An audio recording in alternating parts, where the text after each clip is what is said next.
gbọ́ ní ẹnu wa, it is live and it is confirmed. Àwọn ni kẹ́ máa wò lójoojúmọ́. Ṣé a ò ní gbà kí ẹnikẹ́ni kó máa bọ́ta kó wá máa fi ijọ́ yẹn kó wá máa fi máa ní kinní kan bóyá tó wọ́n fẹ́ jẹ́ kí èrò púpọ̀ máa wo fídíò wọn. Ṣáyé ti bàjẹ́, gbogbo owó ni, tó bá ti owó ni, ìmí àkọ́jọ́ kan ti gbé jáde ni, kọ́ máa ń sí o, they don dey beat Sunday Igboho. Tó bá débẹ̀ báyìí wá pé nǹkan mi ló wà ń bẹ̀. Ayé yìí ti bàjẹ́, kò lè ṣeé ṣe mọ́. Nàìjíríà ò lè work. Gbogbo àwọn tó ní COVID-19 pa, tó bá pé àwa náà ṣe bíi Zimbabwe àbí ní àná wọ́n ṣe wo fídíò kan bóyá Uganda ni tí àwọn ọmọ Uganda tí wọ́n lọ hijack pósí tí wọ́n ń gbé lọ wípé sẹ́ pósí tẹ́tẹ́tẹ́ èèyàn kú yìí òkè kí ló ó yẹ ṣìkà gbọ́ ta ló kú ẹ jẹ́ ká mọ̀ ta ni COVID wèrè pa ẹ báyìí ṣe múra bẹ́ẹ̀ pé wọ́n wà ní space mo mọ̀ pé ìwọ náà máa ti wo fídíò yẹn bóyá Uganda bóyá Zimbabwe ní South Africa ṣá ìwà wo wọ́n wá bẹ̀rẹ̀ ṣe ń parọ́ ọ̀ǹtọ̀ sórí Áfíríkà ó tètè já sí kọ́ má ba yí ẹ̀ jẹ́ Áfíríkà tètè pín àìpín Nàìjíríà kì í sọ fún ẹ òpin ayé ẹ ni. Irọ́ ti pọ̀ jù, wọ́n ti fi irọ́ rúùlù wa. Ọlọ́run gangan ló rán Buhari sí wa wàláì tí kì bá ṣe pé Buhari fìyà jẹ wa ni àwa gan ò ní dìde báyìí mọ́. Ìyà yẹn pọ̀ la ṣe wá dìde tí kì bá ṣe pé Ọlọ́run rán Buhari sí wa ni kì í sọ pé a ò ní máa sọ̀rọ̀ pé a fẹ́ pín. Let that be on your skull.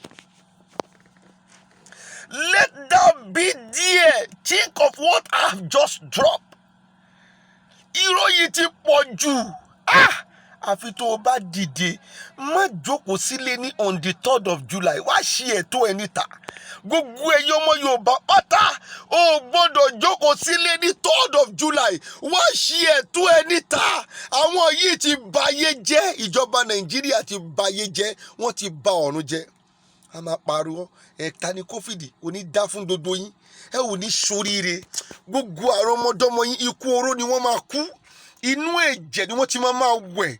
Gbogbo mọ́tò tí wọ́n bá tẹ́lẹ̀ rà fún olówó ńláńlá ó máa lásìdéètì látò ẹnu àṣẹ lèmi fi ń sọ̀rọ̀ kí n tó bọ́ta tàṣẹ ni mo fi ń bọ́ta nítorí tàṣẹ ni ọjọ́ fi ń yọ, tàṣẹ ni òòrùn fi ń ràn. Ẹ gbọ́ o lè pè mí ní babaláwo má wọ̀rí kò sí wàhálà, èèyàn bíi tèmi náà ní babaláwo. Jẹ́ kí n sọ fún ẹ kó jẹ́ kó rí ẹ pé ìtò bá àwọn ẹ̀kọ́ ní mò ń pọ̀fọ̀ kò sí wàhálà.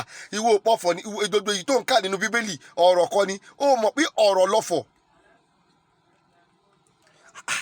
Àwọn náà bíi ti purọ́ tó wá jẹ́ báwọn yẹn ṣe bẹ̀rẹ̀ sí ń bá wọn fà á nìyẹn o. Àwọn fẹ́ rí nǹkan tẹ lókù tó wà nínú pósí tẹ gbé kiri tó bá bọ́ ṣe múra bẹ́ẹ̀ pé wọ́n wà nínú space. Kò máa dá o, wọ́n ti bà tiwa jẹ́ ní Nàìjíríà o, wọ́n ti bà táwọn èèyàn jẹ́ ní Áfíríkà o. Àwọn bíi irọ́ wọn máa pọ̀ gan o ohun tí gbà táwọn èèyàn yìí bọ́ ní àwọn ò ní gbà. Ẹni tẹ́ ń tẹ́lẹ̀ àwọn tẹ́ ń gbé ìtẹ́ ní COVID ló pa wọ́n tí wọ́n ẹ lọ ń gbé wọn sínú pósí ó yẹ ṣí wọn. Nígbà tí wọ́n ṣí pósí wọn ò bá nǹkan kan bẹ̀. Ó dùn mí wípé mi ò ní èèyàn tó lè máa bá mi join fídíò yẹn mọ́ ohun tí mò ń ṣe ṣùgbọ́n má wọrí àwọn tó gbà mí gbọ́ ń gbà mí gbọ́ wọ́n sì ń gbọ́ ọ̀rọ̀ mi dáadáa. Ohun tí mo rí lánàá ni plain àwọn yẹn bá wọn fà yìí sí Uganda or Zimbabwe wọ́n bá wọn fà wọ́n ṣí pósí gbogbo ohun tó lọ́ ń sin látọjọ́ yẹn tó ń pariwo COVID-19 has rise in Lagos, COVID-19 has rise in Abẹ́òkúta, gbogbo Sanwó-Olú ikú inú ẹ̀jẹ̀ gbígbóná ló máa kú.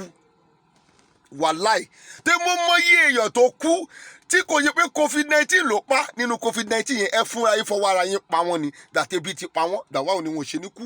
Àìmọyì èèyàn tó kú ládùúgbò mi COVID-19 kọ́ ló pa wọ́n ṣe gẹ́tì mi ibi ló pa wọ́n. Ẹ dáwọn èèyàn jókòó sílé ẹ ò jọ jáde èyí dé ń fi àṣẹ̀tì yẹn ẹ fi enrich ara yín owó tẹ ẹ dà lórí ọ̀rọ̀ COVID-19 ẹ gbọ́ o gbogbo àwọn ọmọ yín ló máa kú nínú ọdún yìí. Àwọn ọmọ yín ò ní yí ọdún ìṣẹ́ wọ́n máa kú gbogbo ẹ̀yìn àti Sanwó-Olú àti Abíọ́dún tó wà ní Ògùn State gbogbo yín pátá gbogbo ọmọ yín báyìí ikú máa pa wọ́n lẹ́ẹ̀kọ̀ọ̀kan ni. Èmi ò máa rí I don't fear you. Do you think I fear you? I don't fear you. I am